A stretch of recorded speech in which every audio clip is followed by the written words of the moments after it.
కంచర్ల భూపాల్ రెడ్డి తీవ్ర అభ్యంతరం వ్యక్తం చేశారు. మంత్రి కోమటిరెడ్డి వెంకటరెడ్డి ఈ వేడుకల్ని సెల్ఫ్ ప్రమోషన్స్ కోసం వాడుకుంటారన్నారని ఆయన ఆగ్రహం వ్యక్తం చేశారు.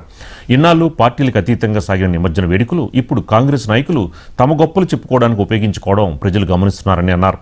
అలాగే పోలీసులు అతి ఉత్సాహంతో ఆంక్షలు విధించడం కూడా సరికాదంటున్న మాజీ ఎమ్మెల్యే భూపాల్ రెడ్డితో మా ప్రతినిధి రాము ఫేస్ టు ఫేస్.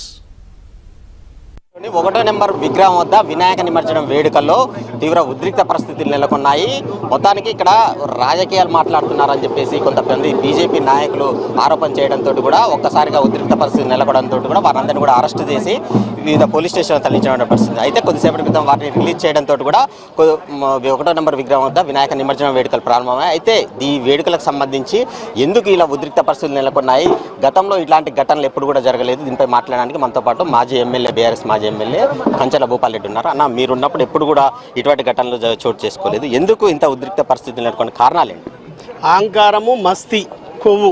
ఒక మంత్రిగా అయిన తర్వాత ఎంతో ఉందాగా ఇది ఆనవాయితీగా జరుగుతున్నటువంటి 40-50 సంవత్సరాలుగా ఇక్కడ నిమజ్జన కార్యక్రమాన్ని గ్రాండ్గా, ఇంకా నువ్వు మంత్రి అయినందుకు ఇంకా గ్రాండ్గా చేయాల్సింది పోయి హుకుం జారీ చేసి 300 మంది పోలీసు వాళ్ళని పెట్టుకొని మొత్తం నేనే ఇక మీరు ఎవరు ఇడికి రావద్దు అనే విధంగా మరి ఈ కార్యక్రమాన్ని ఇవాళ తంతు చూసినాం. నేను రావడం బయటనే ఎక్కడికక్కడ ఆపేసిండు ఆయన డిఎస్పీ సిఐ కలిసి.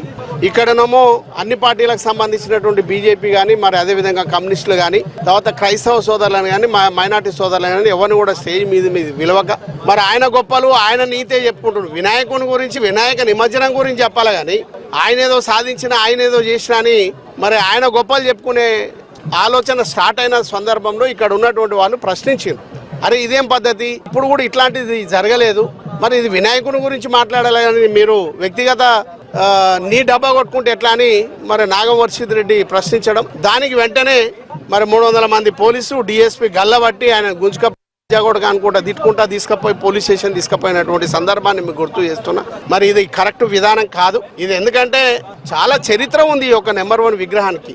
మేము కూడా నేను 2010 నుంచి విగ్రహాలు డొనేట్ చేస్తా ఉన్నాను. ఎక్కడ కూడా వీళ్ళ ఉత్సాహ కమిటీకి కానీ ఈ యొక్క గణేష్ కమిటీకి కానీ ఎక్కడ నిర్వాహకులకు కానీ ఎక్కడ కూడా డిస్టర్బ్ చేయకుండా వాళ్ళ ఆనవాయితీ ఎట్లా ఉంటే అట్లనే కంటిన్యూ చేసుకుంటూ వాళ్ళకి సహకరిస్తూ ఈ యొక్క అభివృద్ధి జరగడానికి